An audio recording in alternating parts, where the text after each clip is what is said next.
அதை கெடுக்கணும், நான் தான் இஸ்லாம் சகோதரர்களுடைய காவலன்னு சொல்லிக்கணும்னு ஸ்டாலின் ஆசைப்பட்டாரு, பேராசைப்பட்டாரு. சில முயற்சிகளில் இறங்கினாரு, கோர்ட்ல குட்டுப்பட்டாரு.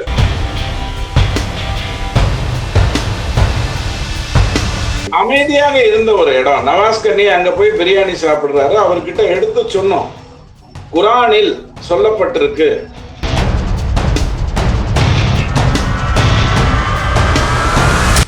இல்லைங்க நீங்க தேர்தலையும் ஒரு செய்கையையும் சம்பந்தப்படுத்துறதுங்கிறது எனக்கு புரியல, பிடிக்கல. வேல் யாத்திரைன்னு ஒண்ணு நடந்தது. அப்படி பார்த்தா ராமருக்கு கோவில் கட்டணுங்கிறது எத்தனை ஆண்டுகள் காத்திருந்தோம்.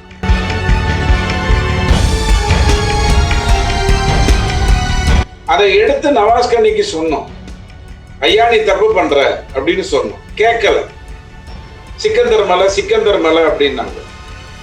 அப்போ நம்ம அந்த இடத்துல இந்த இடத்துல ஏத்தணும், இங்கதான் ஏற்றி கொண்டு இருந்தது, 100 வருடமா இவனுங்க தடுத்துட்டானுங்க அப்படி.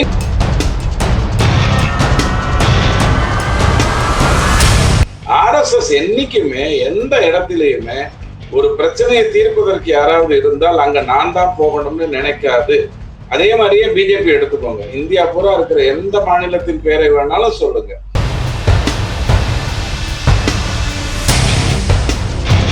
எதையாவது பேசி சிறுபான்மையினருடைய மனசை கலைக்கணுங்கிற ஒரு கேவலமான ஒரு இந்த மாமியார் வேலை, சீரியல் எல்லாம் மாமியார் வருவாங்க, அந்த வேலையை ஒரு முதலமைச்சர் பார்த்துட்டு இருந்தாருன்னு சொன்னா மோடி அங்க போக வேண்டிய அவசியம் இருக்கு.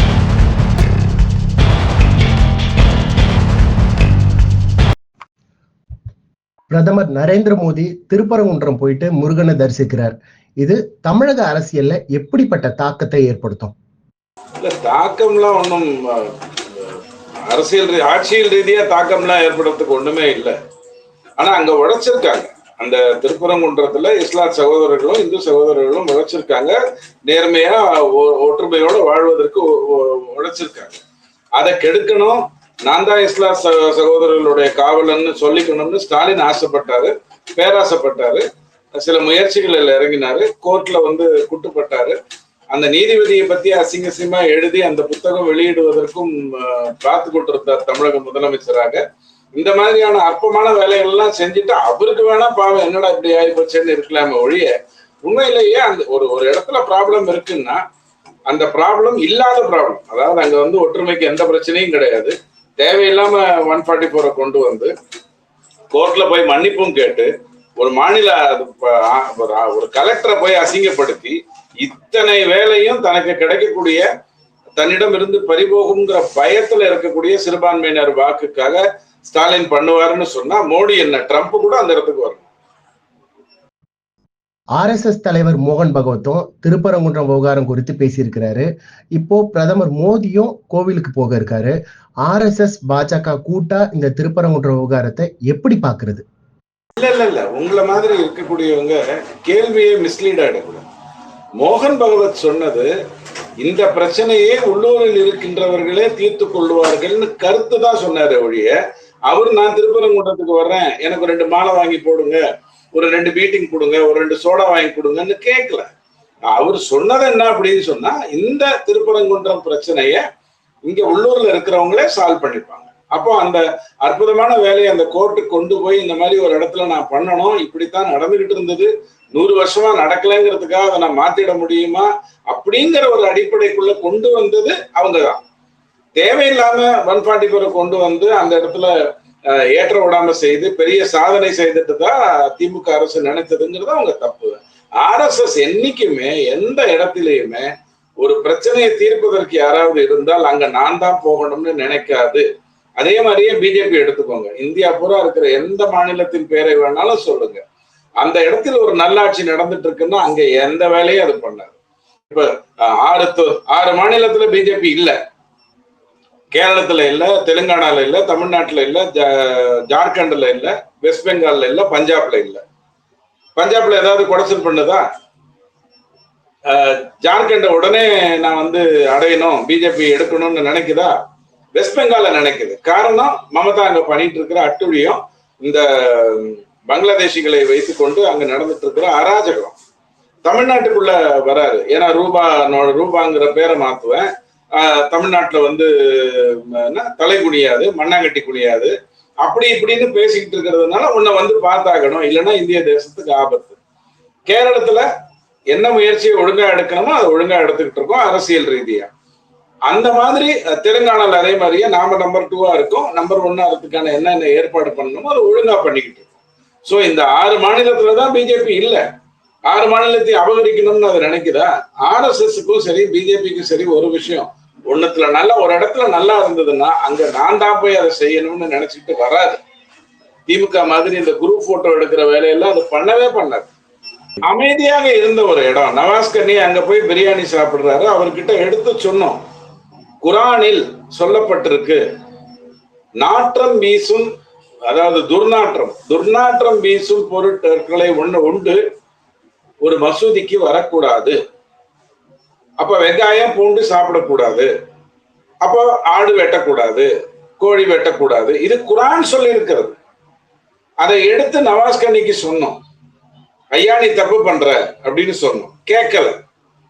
சிக்கந்தர் மலை அப்படின்னாங்க.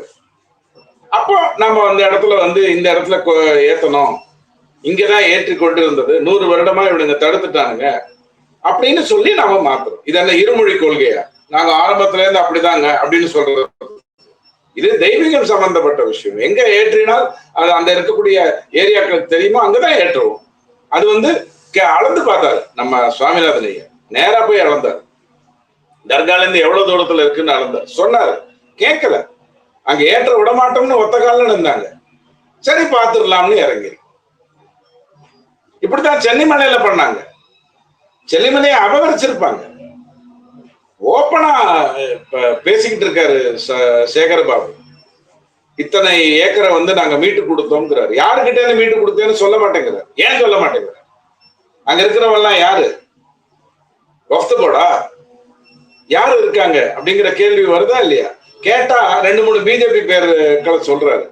கூட்டினா அது 1.6% அவர் அபகரித்த மீட்டு கொடுத்ததாக சொல்ற நிலத்துல 1.6% தான் பிஜேபி காரங்க தப்பு பண்ணிருக்காங்க. அப்ப மீதி 98.4 யார் பண்ணா? கேட்கத்தானே வேணும். சோ இது தொடங்கி வச்சது உண்மையிலே டிஎம்கே. அதை வளரணும்னு நினைச்சது. பார்லிமெண்ட்ல போய் எந்த முட்டாள்களாவது, உலகத்துல எந்த பார்லிமெண்ட்லயாவது ஒரு சமய ரீதியான ஒரு தீர்ப்பு கொடுத்திருக்கும் போது அதை இம்பீச்மெண்ட் கொண்டு போவானுங்களா? வேலை வெட்டி இல்லாம பழைய மாம்பழத்துல கொசுக்கள் எல்லாம் கூட அடிச்சு முடிச்சுட்டு வேற வேலை இல்லாம இருக்கிறவங்க கூட இந்த மாதிரியான முட்டாள்தனத்தை பண்ண மாட்டாங்க. பண்ணாங்க. நாங்க தான் முஸ்லிம்களின் காவலன்னு சொல்றதுக்காக. இவங்களுக்கு என்ன தெரியலன்னா, டெல்லியில தட் இஸ் வடக்குலையும் கிழக்குலையும் மேற்குலையும் நம்ம கிட்டத்தட்ட 18 மாநிலங்கள் ஆண்டு கொண்டிருக்கோம் இல்லையா? அதுல இங்க இருக்கக்கூடிய என்டிஏல இருக்கக்கூடிய ஆந்திரால இருக்கக்கூடிய ஆட்சியை தவிர்த்து, மகாராஷ்டிரால இருக்கிற ஆட்சியை தவிர்த்து நீங்க பாத்தீங்கன்னா மீதி எல்லா இடத்திலையுமே இஸ்லாம் சகோதரர்களும் பங்கேற்று ஓட்டு போட்டுத்தான் பிஜேபி வந்து 20 வருடமாக 25 வருடமாக 27 வருடமாக ஆட்சி செய்தது. 5 வருடம் ஒரு நாள் ஆட்சி செய்யறதுக்கு துப்பு இல்லாம 60 வருடமா தமிழ்நாட்டில் இருந்துட்டு இருக்கிற இவங்க நமக்கு வந்து நாம வந்து பிரிக்கிறோம், மதத்தை பிரிக்கிறோம், மொழியால் பிரிக்கிறோம்னு வளருவாங்கன்னா நான் என்ன சொல்றேன்? கோவில்கள் இருக்கும் சாலையில் இறைச்சி கடைகள் இருக்கக்கூடாது என்று சொல்லுகிறார்கள். இருந்தால் தப்பான்னு கேட்கிறார். இவர் வீட்டுல பூஜை ரூம் வச்சிருப்பாரு இல்லையா? பூஜை ரூம் பக்கத்துலதான் அவங்க வீட்டுல ஆடெல்லாம் சமைக்கிறாங்களா? சவுத் ஈஸ்ட்ல வாஸ்துபடி சமைச்சிட்டு இருப்பாங்க, பூஜையை வந்து வேற இடத்துல வச்சிருப்பாங்க. நம்ம வீடே நாமளே அசைவம் சாப்பிடுவராக இருந்தாலும் நம்ம வீட்டு பூஜை அறை பக்கத்துல யாராவது ரத்தத்தையோ கிருமிகளையோ அல்லது புழுக்களையோ பூரான்களையோ வரக்கூடிய வாய்ப்புகளை கொடுப்போமா? அப்போ கோவில் இருக்கும் சாலையில் இறைச்சி இருக்கக்கூடாதுன்னா இறைச்சி சாப்பிடக்கூடாதுன்னு சொன்னோமா? சாப்பிடாம இருக்க முடியுமா? இந்தியாவில் எத்தனை பேர் அசைவக்காரர்கள் இருக்காங்க, பிஜேபியில இருக்காங்க. அப்போ இதையெல்லாம் தெரிஞ்சுக்காம எதையாவது பேசி சிறுபான்மையினருடைய மனசை கலைக்கணுங்கிற ஒரு கேவலமான ஒரு இந்த மாமியார் வேலை, சீரியல் எல்லாம் மாமியார் வருவாங்க, அந்த வேலையை ஒரு முதலமைச்சர் பார்த்துட்டு இருந்தாருன்னு சொன்னா மோடி அங்க போக வேண்டிய அவசியம் இருக்கு. அங்க வேலை செய்தவர்களை பாராட்டுவதற்காக இல்லாட்டியும் அங்கீகரிக்கணும் அப்படிங்கிற எண்ணத்தோட பண்ணாட்டியும் அந்த இடத்துக்கு ஏன் போகணும் அப்படின்னு கேட்டா, அங்க உண்மையாக நேர்மையாக பக்தியை வளர்த்தவங்க கிட்ட போய் நிக்கணும். அந்த வைப்ரேஷன் வேணும். அதைத்தான் அவர் நினைக்கிறார். 2021 சட்டமன்ற தேர்தல்ல பாஜக வேல் யாத்திரையை கையில் எடுத்துச்சு. அதே மாதிரி மீண்டும் இப்போ திருப்பரங்குன்றம் மூலம் முருகனை கையில எடுக்குதா?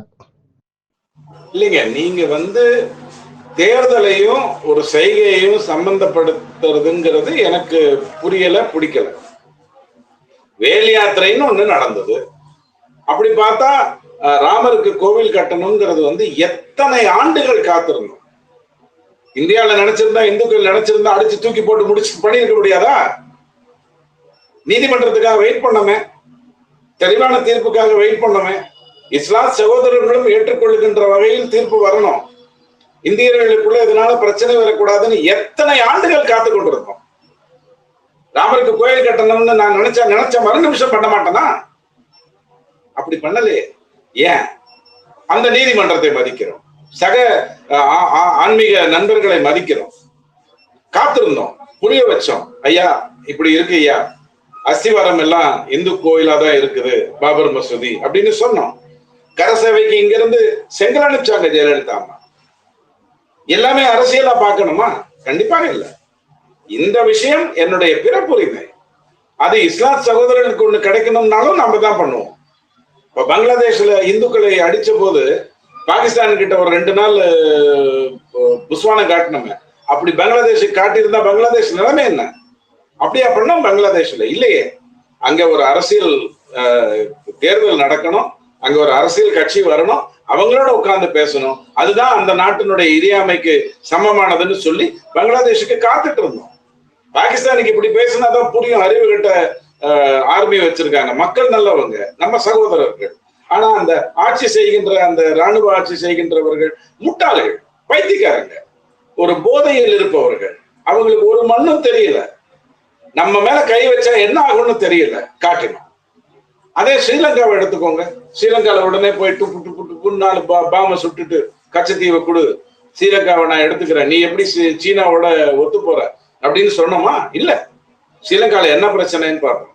அரசியல் ரீதியா இருக்கிற பிரச்சனையை நீக்கணும், டிமானிட்டைசேஷன் மூலமா அங்க புழங்குகின்ற கள்ளப்பணத்தை நீக்கணும். அங்க பொருளாதார பிரச்சனை வந்தது, அதுக்கு தாங்கி தோல் கொடுத்தோம்.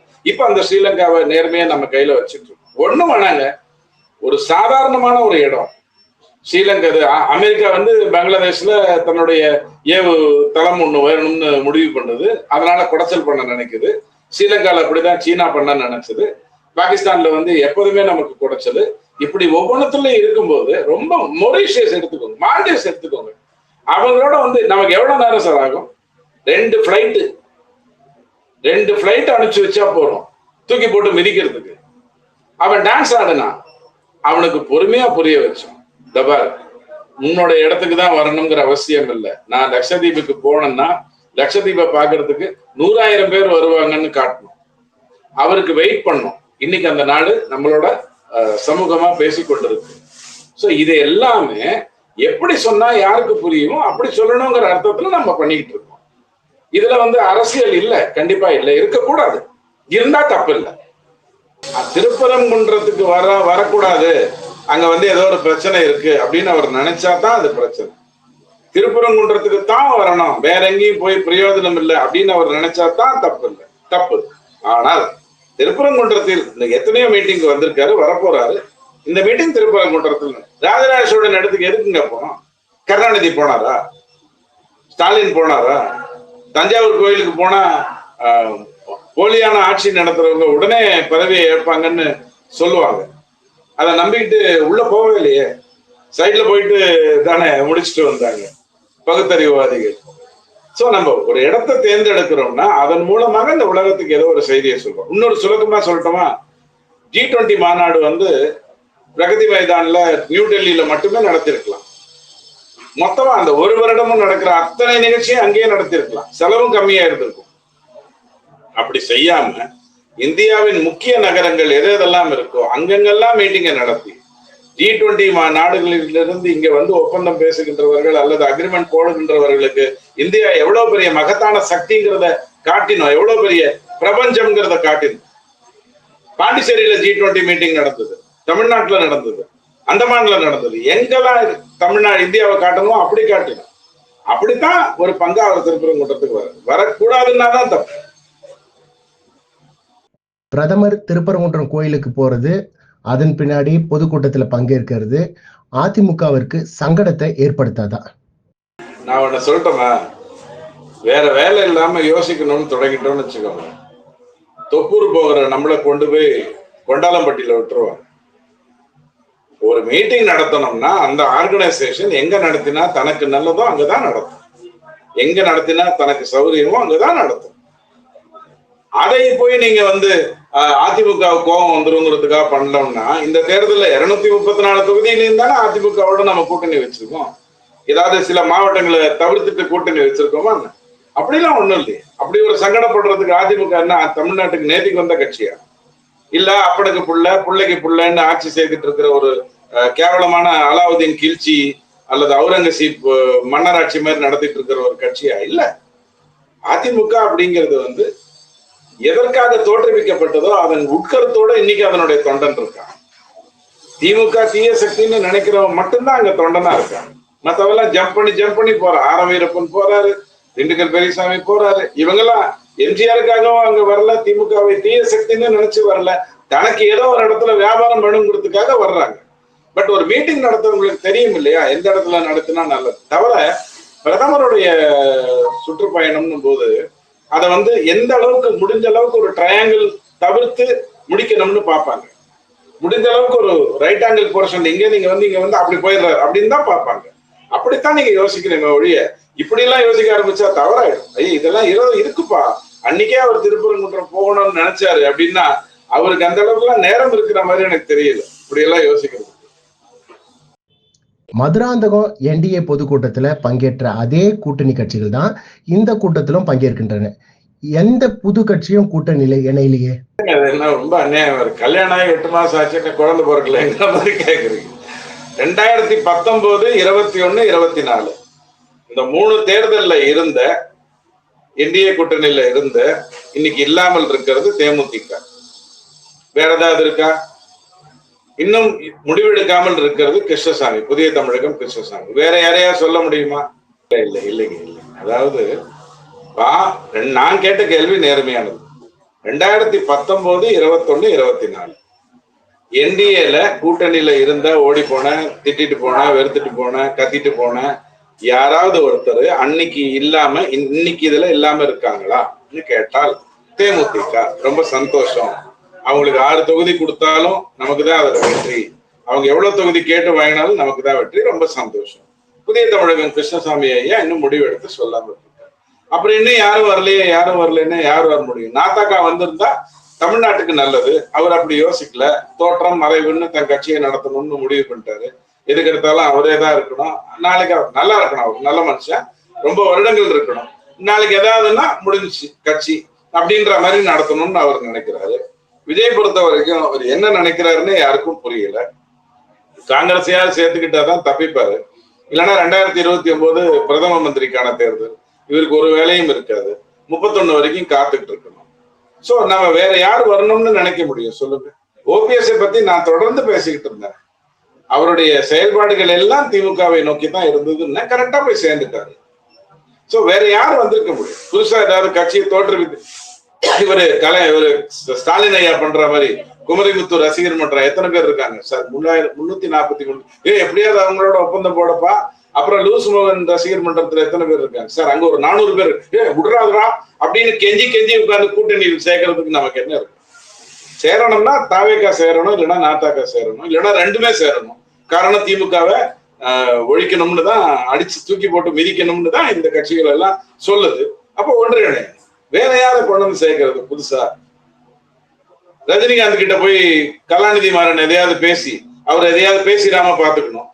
ரஜினி ரொம்ப நல்ல மனுஷன், ரொம்ப நல்ல மனிதன். நான் அவருடைய 47 வருட ரசிகன். ஆனா என்னுடைய வயிற்றுச்சல் என்னன்னா, அவர் இன்னி வரைக்கும் திமுகவுக்கு சார்பாக தான் பேசிட்டு இருந்திருக்கிறார். அதுதான் பெரிய கஷ்டமா இருக்கு, தெரியுது. அவர் எதையாவது பேசி தொலைச்சிடக்கூடாதுன்னு வேண்டிக்கலாம்.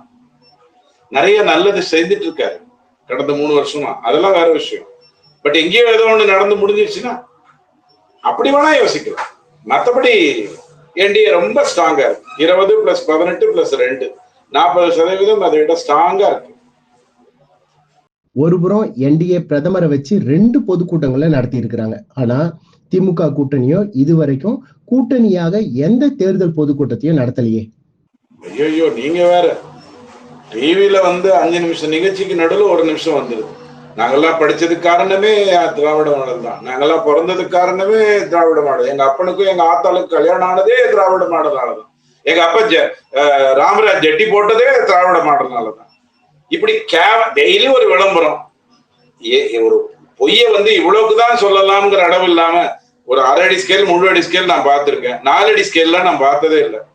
4 அடி ஸ்கேல்ல இருந்து போய் சொல்லிட்டு விளம்பரம் கொடுத்துட்டு தமிழக அரசு பணத்தை செலவு பண்ணி பத்திரிகைகளுக்கு எல்லாம் எச்சசோறு போட்டுட்டு இருக்காங்க.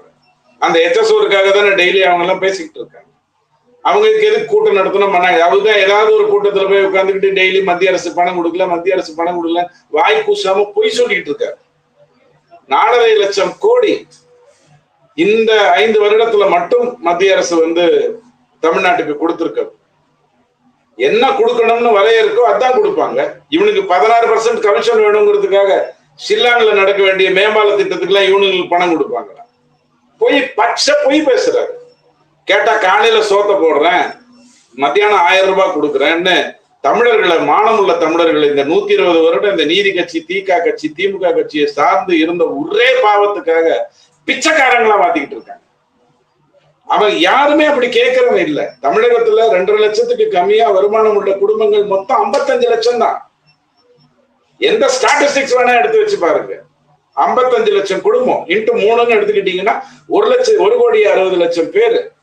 2.5 லட்சத்துக்கு கம்மியான வருமானம் வருடத்துக்கு, அதாவது மாதத்துக்கு 20,000, தனிநபருக்கு 7,000, ஒரு நாளைக்கு சுருக்கி சொல்லணும்னா 250 ரூபாய்.